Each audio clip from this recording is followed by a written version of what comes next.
இந்த கைத்தட்டலாம் பார்த்தீங்கன்னா சைடு மேலே இருந்து மட்டும்தான் வருது. நடுவில் இருந்து ஏன் வரல அப்படின்னா, அடுத்து நம்மளை கூப்பிட்டா நம்ம என்ன பேசுறதுன்னு யோசிச்சுட்டு இருப்பாங்க நிறைய பேர். பேசிட்டு வந்தவங்க அப்போ ரிலாக்ஸ்டாக இருப்பாங்க. ஸோ அப்படி தான் நானும் யோசிச்சுட்டு இருந்தேன். பட் எனக்கு யோசிக்கிறதுக்கு ஒன்றுமே இல்லை. ஏன்னா சின்ன வயசுலேருந்து எங்கள் அப்பா அம்மா என் ஃபேமிலி பூராவே சிவாஜி சாருடைய ரசிகர்கள். இப்போ மாதிரி அப்போ சண்டை போட்டுக்க மாட்டாங்க, இந்த ரசிகர்கள் அந்த ரசிகர்கள். பட் உள்ளுக்குள்ளே அது இருக்கும். சின்ன வயசுலலாம் படங்கள்லாம் கூப்பிட்டு போகணும் அப்படின்னா எங்கள் அப்பா வந்து சாந்தி தேட்டர் தான். அப்படிலாம் வீட்டு பக்கத்துலேயே இருக்கிற கபாலி காமதேனு, இதில் கூட வந்து திருவிளையாடல், தில்லா நம்பாக நம்பால், இந்த மாதிரி படம் தான் கூப்பிட்டு போவார். ஸோ அப்படியே சிவாஜி சார் படங்கள் பார்த்து பார்த்து அவருடைய ரசிகராகிட்டு அவரை மாதிரி நடிக்கிறது, அவர் மாதிரி நடக்கிறது, இப்படி வந்து எனக்குள்ள மட்டும் இல்லை, இன்றைக்கி இருக்கிற நடிகர்கள்கிட்டயே அதுதான் இருக்குது இன்னமும். அது ரஜினி சாரே நிறைய வாட்டி சொல்லியிருக்காரு. அவருடைய இன்ஸ்பிரேஷன் தான் அந்த வாக்கு, அந்த அந்த திரும்புறது, அதெல்லாம் வந்து ஒவ்வொரு படத்துலேருந்து ஒன்று. ஸோ கமல் சார்கிட்ட அது நிறைய இருக்குது. ஸோ அப்படி அவருடைய வாரிசுகள் வந்து சிவாஜி சாரை சொல்லிட்டு இந்த நடிகர்கள் மட்டும் பத்தாது, அந்த குடும்பத்திலேருந்து வாரிசுகள் வந்தால் தான் சிவாஜி சாருக்கு என்றைக்குமே பெருமை சேர்ந்துக்கிட்டே இருக்கும். இன்றைக்கி வந்து எம்கேடி அவங்கெல்லாம் பற்றி சொல்லும்போது என்றைக்காவது ஒரு நாள் தான் பேசுகிறாங்க. பட் சிவாஜி சார் இன்றைக்கி டெய்லி பேசுகிறாங்கன்னா அதுக்கு காரணம் ராம்குமார் சார், பிரபு சார், அவங்களுடைய வாரிசுகள், துஷ்யந்த், விக்ரம் பிரபு, இந்த மாதிரி இன்னும் இவங்களுடைய வாரிசுகளும் தொடரணும். ஸோ அப்போ தான் அந்த சிவாஜி சாருக்கு பெருமை. ஸோ பிரபு சார்லாம் வந்து விக்ரமன் சார் சொன்ன மாதிரி அந்த குழி விழும் கன்னத்தினால மட்டும் ஒரு குழந்தை அல்ல, அவரோட பழகிறவங்களுக்கு தான் தெரியும். நானும் அவர் வச்சு 2 படம் பண்ணியிருக்கேன். சார் மறுபடியும் படம் பண்ணணும் சார். அது எதுக்கு கேட்குறேன்னா, உங்கள் வீட்டு சாப்பாடு சாப்பிட்டு கொஞ்ச நாள் ஆச்சு. ஷூட்டிங்கன்னா அவர் வீட்டு சாப்பாடு அவருக்கு மட்டும் வராது, அது யூனிட்டுக்கே வரும். அந்த டெக்னீஷியன்ஸ் எல்லாம் ஒன்றா உட்கார வச்சு அவருக்கு எல்லாருக்கும் சாப்பிட வச்சு சந்தோஷப்படுற ஒரு குடும்பம். அதே மாதிரி சிவாஜி சார் வீட்டுக்கு போனாலும் அந்த ஊருக்கெல்லாம் தட்டீஸ் அந்த இண்டஸ்ட்ரிக்கு பூரா சாப்பாடு போட்டவங்க, இண்டஸ்ட்ரியில் என்றைக்குமே நல்லா இருப்பாங்க. அப்புறம் ஜெயராம் என்னோட one of the close friend, அவருடைய மகன் சாக்லேட் பேபின்னு சொல்லுவாங்க. இவர் சாக்லேட் ஆடில் நடித்த பேபி. அவரும் நல்லபடியாக மிகப்பெரிய நடிகராகணும். ஜெயராமனுடைய பர்ஃபார்மன்ஸ் வந்து நிறைய பேருக்கு தெரியும், அது என்ன எவ்வளோ கேஷுவலாகவும் இதுவாக இருக்குன்ட்டு. ஸோ அதை மைண்டில் வச்சுக்கணும், அந்த கேஷுவல்னஸ் தான் வேணும். ஸோ அந்த காளிதாஸுக்கும் என்னுடைய வாழ்த்துக்கள். இந்த படத்தினுடைய இந்த விழாவினுடைய நாயகன் இமான் அவர்கள் தான் இப்போ நான் பண்ணிகிட்ருக்க படத்தும் பண்ணிகிட்ருக்காரு. Very good music director. நான் அவருடைய இதான் ஃபஸ்ட்டு படம் பண்ணுறேன். அவருடைய பழகும்போது தான் தெரியுது அவர் வந்து இன்னொரு ரிப்ளிகா ஆஃப் பிரபு. அது நான் உருவத்தை வச்சு சொல்லவே இல்லை, பழகிறதுல அந்த குழந்தைத்தனம் அதெல்லாம் வந்து ரொம்ப அவர்கிட்ட நான் பார்த்தேன். ஸோ இன்னும் இப்போ பிஸியாக இருக்கார், இன்னும் மேலே நிறைய அவருக்கு படங்கள் வரணும். இந்த படமும் மிகப்பெரிய வெற்றி அடையணும், பாடல்களும் மிகப்பெரிய வெற்றி அடையணும். பிரபு சாருக்கு இன்றைக்கி என்னமோ ஒரு விழான்னு சொன்னாங்க. அவர் இன்னும் பல படங்கள் நடிக்கணும், நானும் கூட ஒர்க் பண்ணோம். நன்றி, வணக்கம். இந்த விழாவின் நாயகன் இமான் சாருக்கு என்னுடைய வாழ்த்துக்கள். அதே நிலா ரொம்ப பிரமாதமாக இருந்துச்சு பிரதர். அமுதேஸ்வர் சார் வந்து இந்த படத்துடைய டைரக்டர். நான் பாவிமொழி படத்தில் எனக்கு வந்து டைலாக் எழுதினார். உண்மையை சொல்லணும்னா அவர் எனக்கு குருநாதர். அவரோட 2002 அசிஸ்டன்ட் டைரக்டர் அவர்கிட்ட வேலை செஞ்சுருக்கேன். மம்முட்டி சார் வச்சு அவர் ஒரு ப்ராஜெக்ட் பண்ணார், ஒரு 50% முடிஞ்சு, சூழ்நிலைக்கு காரணமாக ரிலீஸ் ஆகலை. மிக திறமையான ஒரு இயக்குனர். கண்டிப்பாக வந்து இந்த விழாவில் வந்து எல்லாருக்குமே வந்து ஒரு அப்பா மேலே எல்லாருக்குமே ஒரு பாசமான ஒரு விழாவாக இருக்குது. பிரபு சாருக்காக இருக்கட்டும், துஷ்யந்தருக்காக இருக்கட்டும். என்னுடைய முதல் படமே வெண்ணிலா கோடிக்குழு, எங்கள் அப்பாவுடைய கதையை எடுத்தேன். அமுதேஸ்வர் சாருக்கும் அதே மாதிரி தான். அவங்க அப்பாவுடைய பேர் தான் ஃபஸ்ட்டு படத்துக்கே டைட்டில் வச்சார், சத்தியமூர்த்தின்ட்டு. அப்பா மேலே ரொம்ப பாசமான ஒரு கேரக்டர், அதனால் அப்பா பையனுடைய கதையை எடுத்திருக்காரு. கண்டிப்பாக இந்த படம் மிகப்பெரிய வெற்றி அடையும்.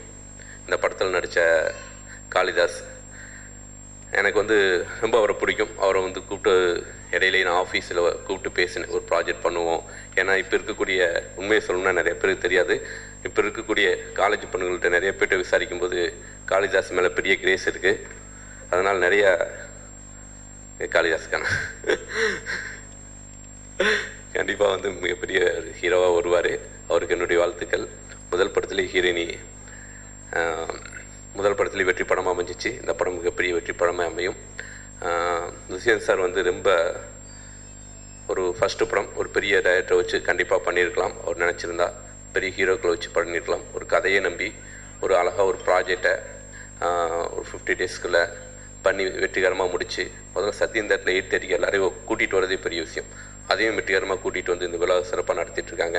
இந்த படம் மிகப்பெரிய வெற்றி அடையும். பிரபு சாருக்கு என்னுடைய வாழ்த்துக்களை தெரிவிச்சுக்கிறேன். தேங்க்யூ. ரொம்ப ஜாலியாக இருந்துச்சு. மண்பானையம் படத்தில் வந்து நடித்ததில் ரொம்ப சந்தோஷம். நானும் ஒரு இளைஞன் ஆகிட்டேன் இந்த படத்தில். இந்த பசங்க கூடலாம் நடிக்கும்போது ரொம்ப சந்தோஷமாக இருக்குது. Karthik camera, Madhan Karthi and art director, art assistants, இவங்க எல்லாருமே மாஸ்டர், ரொம்ப ஜாலியாக இருந்துச்சு. இந்த Pooja Kumar such a good artist. அவங்க என்ன இல்லை இந்த பசங்க 2 பேருமே அந்த பொண்ணுங்க 2 பேருமே எவ்வளோ அழகாக தமிழ் பேசுகிறாங்க. அவங்க ஏதோ பயந்துக்கிட்டு பேசலை, இன்றைக்கி பிச்சு வருவாங்க தமிழ். ரொம்ப சந்தோஷம். இந்த யங்ஸ்டர்ஸ் கூட வந்து நான் வந்து ஒர்க் பண்ணது ரொம்ப சந்தோஷமாக இருந்துச்சு. I have to thank Amudheswar. Sasi ஒரு நல்ல ஒரு இயக்குனர் நீங்கள் இறக்கியிருக்கீங்க. சுசேதன் சார் நல்ல ஒரு இயக்குனர் இறக்கியிருக்கீங்க. ரொம்ப சந்தோஷம். இந்த டீம் கூட வந்து நான் நடித்தது ரொம்ப சந்தோஷம். டைமண்ட் பாபுக்கு வந்து நன்றி. முக்கியமாக வந்து என் செல்ல பிள்ளை, நம்ம 2 பேருமே வந்து சாப்பாடு பிரியல்னு நல்லா அடிக்கடி சொல்லுவார். இமான் நீ எது கிட்டத்தட்ட இல்லை ஆல்மோஸ்ட் ஆல் மை பிக்சர்ஸ் என் பையன் கூட விக்ரம் கூட இப்போ துஷ்யந்த் கூட நீங்கள் வந்து படங்கள் பண்ணுறீங்க. இவ்வளோ அருமையான இசை நீங்கள் பண்ணுறீங்க. நீங்கள் வந்து மென்மேலும் நல்ல அண்ணன் இளையராஜா அவருக்கு ஏஆர் ரஹ்மான் அளவுக்கு நீ வந்து வளரணும்னு நான் வந்து ஆசைப்பட்றேன். அந்த வளர்ச்சியில் என் பசங்களையும் கூட அழைச்சிட்டு போறீங்கிறது ரொம்ப சந்தோஷம்.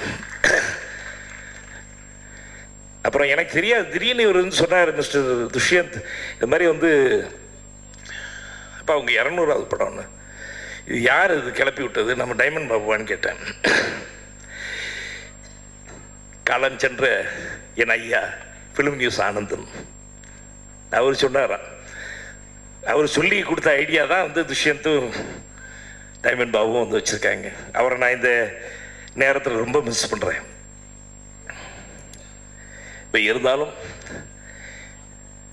நான் இன்னைக்கு நிற்கிறேன்னா அது காரணம் வந்து என் அருமை தயாரிப்பாளர்கள், இயக்குனர்கள், சக நடிகர்கள், டெக்னீஷியன்ஸ், அத்தனை டெக்னீஷியன்ஸும், எல்லாருக்கும் பேர் சொல்ல முடியாது, அத்தனை டெக்னீஷியன்ஸ் என்னை வந்து பாதுகாத்தவங்க வந்து எப்படின்னா லைட் பாய்ஸு, நம்ம ஸ்டண்ட்டு, டான்ஸ் பசங்க எல்லாமே. ஒரு ஊரில் போனோம்னா பெரிய கூட்டம் இருந்துச்சுன்னா இந்த ஹீரோயினை வந்து பாதுகாப்பாக வந்து அழைச்சிட்டு போகிறது இவங்களாம் தான். இவங்க அத்தனை பேருக்கு வந்து நான் வந்து நன்றி சொல்ல கடவுட்ருக்கேன். எக்ஸிபிட்டர்ஸ், டிஸ்ட்ரிபியூட்டர்ஸ் எல்லாம் நம்ம படத்தை வந்து சகிச்சுட்டு வாங்கிட்டு இருக்கீங்க பிறகு இன்றைக்கி வரைக்கும். இன்றைக்கி நான் நிற்கிறதுக்கு காரணம் நீங்கள் எல்லாம் தான். எல்லாத்துக்கும் மேலே என் அருமை ரசிகர்கள்,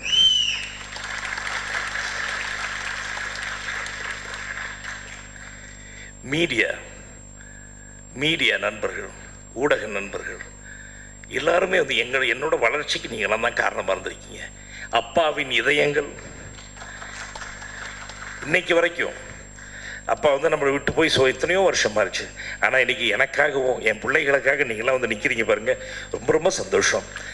அது மட்டும் இல்லை, தமிழகம் எங்கே போனாலும் இன்றைக்கும் அப்பாவை பற்றி இது வந்து பேசுகிறாங்க. நான் வந்து பிரபு அப்படிங்கிறத விட சிவாஜியின் மகனாக வாழ தான் நான் விரும்புகிறேன். அந்த வாழ்க்கையில் ரொம்ப ஒரு நிம்மதி அடைகிறேன். இன்றைக்கி வந்து 2வது 3வது ஜென்ரேஷன் வந்திருக்காங்க நம்ம வீட்டிலேருந்து. அவங்க எல்லாரும் வந்து எங்கள் அப்பா ஆசையால் தான் இருக்காங்க. எங்கள் அப்பா மேலே பிரியத்தில் தான் நீங்கள் எல்லாம் எங்கள் வந்து குடும்பத்தையே சகிச்சுக்கிறீங்கன்னு எனக்கு தெரிஞ்சு. நன்றி நன்றி நன்றி சார். எல்லாருக்கும் வணக்கம். பிரபு சாருக்கு வணக்கம். ப்ரொடியூசர்ஸ்க்கு வணக்கம் 2 பேருக்கும். எங்கே அவங்க அபிராமி மேடம், ராம்குமார் சாருக்கு வணக்கம். இதில் நான் ஃபஸ்ட்டு மேடை, அதனால் தேங்க்ஸ் மட்டும்தான் சொல்ல முடியும். எல்லாருக்கும் ஒரு நன்றி சொல்லிடுறேன். முதல்ல அம்மா அப்பாவுக்கு நன்றி. எனக்கு 20 வருஷம் ஆச்சு நான் சினிமாவுக்கு வந்து. இன்றைக்கி தான் டைரக்டராக, ஒரு முழு டைரக்டராகி இந்த மேடையில் ஏறி இருக்கேன்.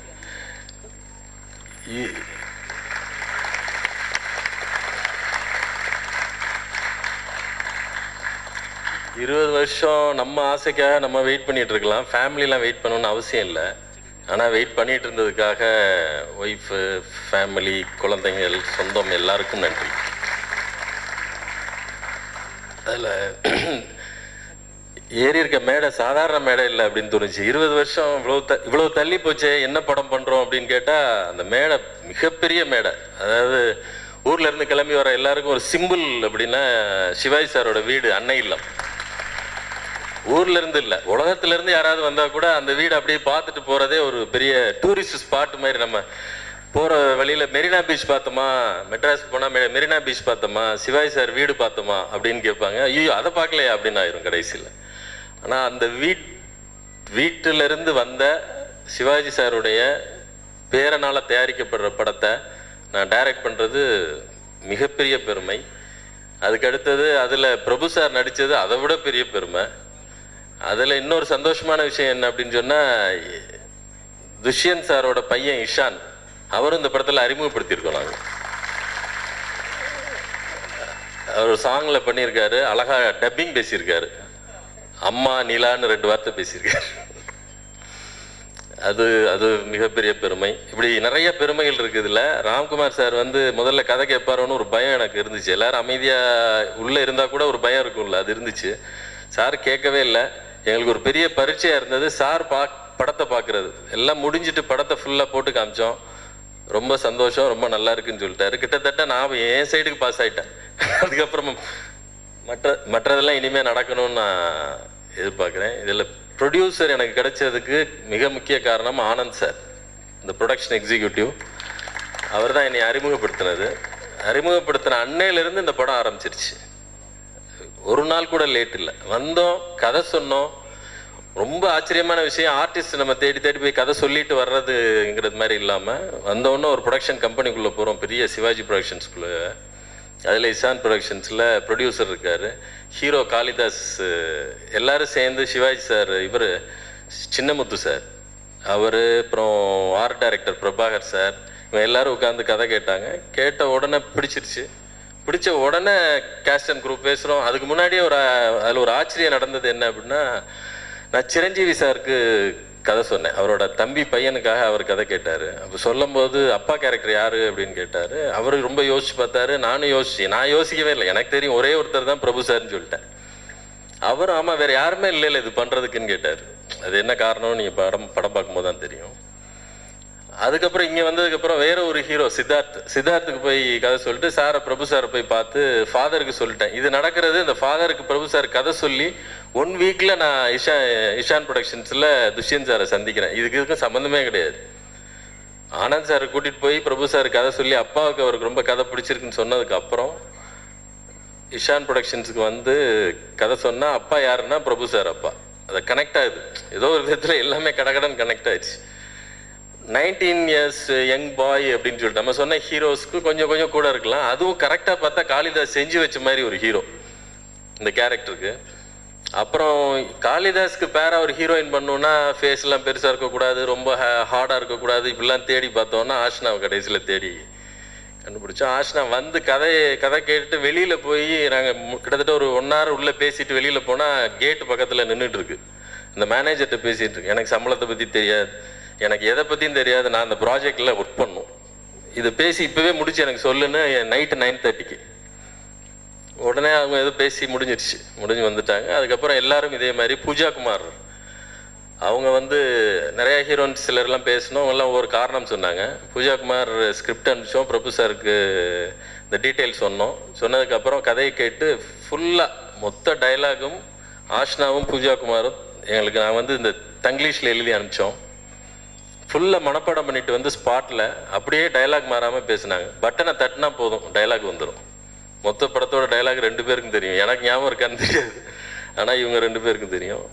அதே மாதிரி காளிதாஸ் ரொம்ப ஹம்புளான ஒரு ஹீரோ, போட்டு படுத்திருக்கோன்னு நினைக்கிறேன். ஆனால் அது மாதிரி ஒர்க் பண்ணியிருக்காரு.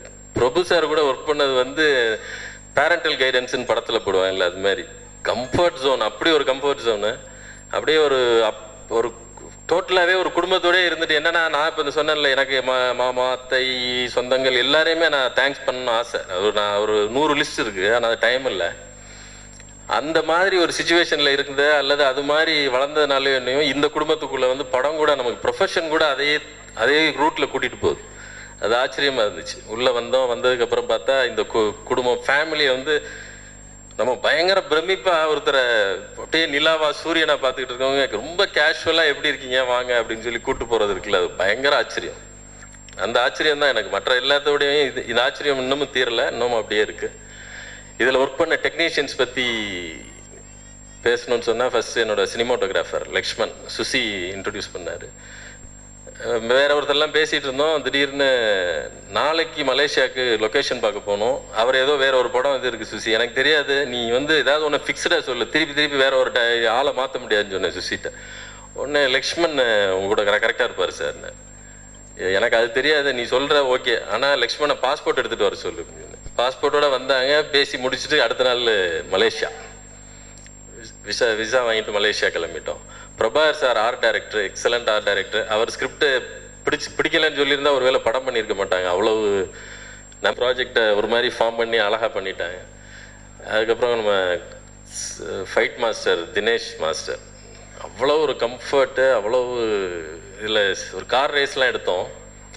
மலேசியாவில் அநேகமாக எனக்கு தெரில யார் எடுத்திருக்காங்க, நைட்டில் கார் ரேஸ் யாரும் பண்ணியிருக்க வாய்ப்பு இல்லை. மலேசியா கேயில் ரோட்ஸில் அவ்வளோ ரஷ் இருக்கும்.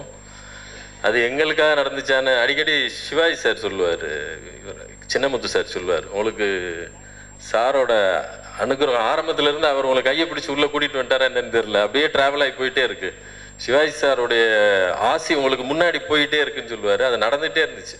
போனால் சைனீஸ் நியூ இயருக்காக மொத்தமாக மலேசியாவில் இருக்க 1.5 லட்சம் கார் வெளியே போயிடுச்சு. அதனால வேற ப்ராப்ளம் வந்துச்சு. இவர் நம்ம டான்ஸ் மாஸ்டர் சொன்ன மாதிரி. ஆனால் ஆச்சரியமாக என்னென்னா 1.5 லட்சம் கார் வெளியே போனதுனால எங்கள் 2 கார் மட்டும் நடு ரோட்டில் மலேசியாவில் போயிட்டு இருக்கு. அந்த சேஸ் எடுத்துகிட்டு இருக்கோம், ஸ்டுடியோவில் எடுத்த மாதிரி. அவ்வளோ நிறைய அது மாதிரி பல விஷயங்கள் மாஸ்டரை பற்றி சொல்லலாம். நமக்கு ஒரு ஷெரீஃப் மாஸ்டர், டான்ஸ் மாஸ்டர். எனக்கு பயங்கரமாக நான் பயப்படுற விஷயம் வந்து சாங். எனக்கு கிடைச்ச சாங்கை ஒன்று பண்ணிட்டோன்னா அதை எப்படி அதை ப்ராப்பராக எடுத்துட முடியுமா? எது ஜென்ரலாக குரூப் டான்ஸாக இருக்கும் அல்லது ஏதோ இப்படியே தான் ஒரே மூமெண்ட் தான் போடணுமான்னு நினச்சி பயந்து யோசிச்சுட்டே இருப்பேன். சாங்கே இல்லைன்னா என்ன இப்போ, ஏன்னா சாங் எப்படி மியூசிக் டைரக்டர்லேருந்து கேட்குறது, இதெல்லாம் நிறைய ப்ராப்ளம் இருந்துச்சு. ஆனால் எனக்கு எல்லா ப்ராப்ளத்தையும் 3 பேர் கடகடன் தீர்த்து வச்சவங்க. மதன் கார்கி சார், என்னோட மிக மிக முக்கியமான music director Imman sir, choreographer Sherif. என்னென்ன கதை சொன்னதுக்கே 4 டியூன் கொடுத்துட்டாரு மியூசிக் டைரக்டர். கதை சொல்லி முடிச்சுட்டு ஒரு 2 மணி நேரத்தில் லிரிக்ஸ் எழுதிட்டு எனக்கு ஃபோன் பண்ணிட்டாரு மதன் கார்கி சார். கொரியோகிராஃபர் அவங்க வந்து அதாவது அப்படி ஒரு டைட் ப்ராப்ளம் இருந்துச்சு எங்களுக்கு. சில இடங்களில் ஷூட் பண்ண முடியாது, 12 மணிக்கு மேலே லைட் இருக்காது. ஒரு நைட் எஃபெக்ட் சாங் எடுத்திருக்கோம் புத்திரஜியாவில். அதானேமா யாருமே எடுக்கல. நைட்டில் புத்திரஜியாவில் எடுக்கிறது ரொம்ப கஷ்டம், ஏன்னா அது ஃபுல்லாக கவர்மெண்ட் பில்டிங்ஸு. 12 o'clock வரைக்கும் தான் லைட் இருக்கும். நாங்கள் நிலா சாங் எடுக்கணும்னு முடிவு பண்ணிட்டோம். நிலா சாங் வந்து எப்படி நைட்டில் எடுக்கிறதுன்னு பார்த்தா அந்த 12 o'clock, அதுக்கப்புறம் இன்னொரு இடத்துல லைட்டு 2 o'clock வரைக்கும் இருக்கும், திருப்பி அடுத்த நாள் 12 o'clock முடியும். இதை பேஸ் பண்ணி லக்ஷ்மணும் இவங்களும் அழகாக அதை பிளான் பண்ணி அதை ஒர்க் அவுட் பண்ணிட்டோம். இது எல்லாத்துக்கும் டோட்டலாக எல்லா சப்போர்ட்டுக்கும் காரணமாக இருந்தது ப்ரொடியூசர்ஸ். இப்படி ஒரு ப்ரொடியூசர் கிடைக்கலன்னா அது நடந்திருக்காது. இதில் என்ன ஆகும்னா ஒரு ஸ்டேஜ் வரும், ஒரு டைரக்டர் புதுசாக நம்ம எத்தனை வருஷம் வேலை பார்த்துருக்கோங்கிறது மேட்ரே கிடையாது. முதல்ல புதுசாக ஒரு டைரக்ட் பண்ணாலே இவன் என்ன பண்ணிடுவான், இவன் எப்படி எடுப்பான்னு பார்ப்போம்ட்டு ஒரு ஆரம்பத்துலேருந்து ஒரு கேள்விக்குறி இருந்துகிட்டே இருக்கும். இவங்களுக்கு கேள்விக்குறியே இல்லை, ஆரம்பத்தில் நம்பினாங்க, இப்போ வரைக்கும் நம்பிட்டு இருக்காங்க. அவ்வளவு கிளியராக போயிட்டே இருக்கு, ஒரு இடத்துல கூட குழப்பமே கிடையாது. துஷ்யந்த் சார் கூட அவங்க மிஸ்ஸஸ் சகோதரி அபிராமி துஷ்யந்த் அவர்கள் அவ்வளோ ஸ்ட்ராங் ஹோல்டு. துஷ்யந்த் சார் எங்கேயாவது லைட்டாக அப்படி குழம்புனா கூட இவங்களை பார்த்துட்டா பேசிட்டா கரெக்டாக ஸ்ட்ராங் ஆயிடுவார். ஏன்னா அப்படி ஒரு ஸ்ட்ரென்த்து. அவங்க தான் நம்ம படத்தோட காஸ்டியூம் டிசைனர். நீங்கள் காஸ்டியூம்ஸ்லாம் பார்த்தீங்கன்னா ரொம்ப வெரைட்டியாக இருக்கும். வேற யாரையும் விட்டுல நினைக்கிறேன், யாரு எல்லாரும் சொல்லிட்டேன். கமல் சார் ஒரு நாள் வச்சு டைரக்ட் பண்ணிட்டோம் முதல் படத்தில். இதுக்கு கை தட்டிடுங்க முதல் தடவை.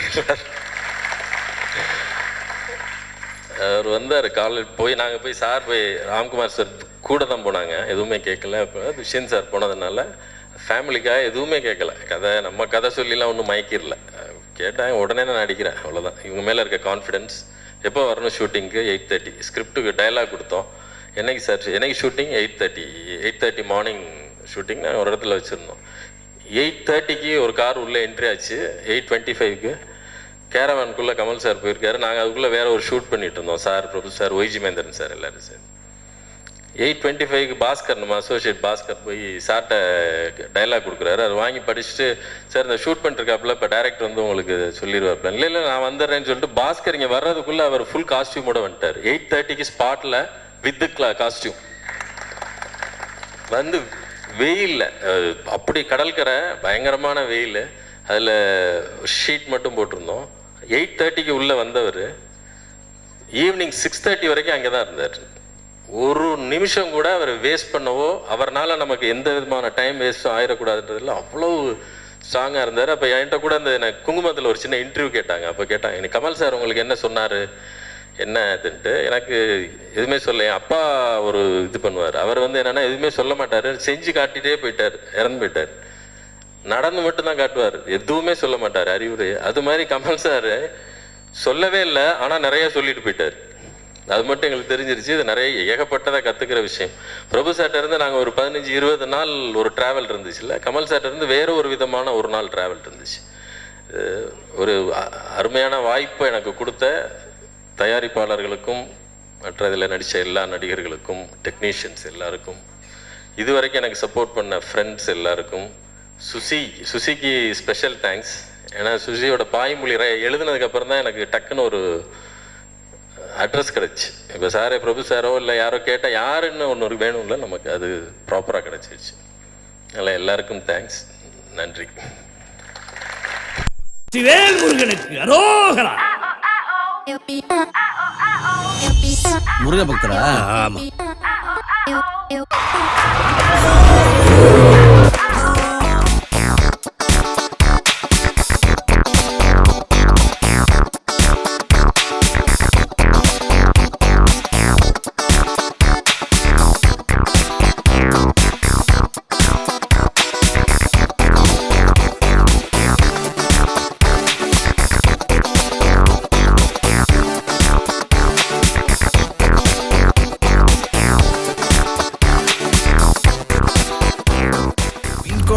மண் பானையும் பக்கு பக்கு பக்கு வாசம் பாக்கும் மீசப்பூர பக்கு பக்கு பக்கு. இனிமேல் எல்லாருமே கோபாலகிருஷ்ணன் தான் கூப்பிடுவாங்க. சப்பானு யாரும் கூப்பிட வாய்ப்பே இல்லை, கோபாலகிருஷ்ணன் தான். ஜிகர்தண்டாவில் வந்து அசால் சேது அப்படின்ற ஒரு கேரக்டர் வந்து 40 வயசு. அதுக்கு வந்து அவன் விக் இல்லாமல் நடித்தான். இதில் வந்து காலேஜ் ஸ்டூடெண்ட், இதில் விக் வச்சு நடிச்சிருக்கான். ஸோ ஆனால் சொல்லும் போது வந்து இது ஏஜ் குரூப்புக்கான ஒரு கேரக்டர்னு சொல்லிட்டு இருக்கான் இல்லை.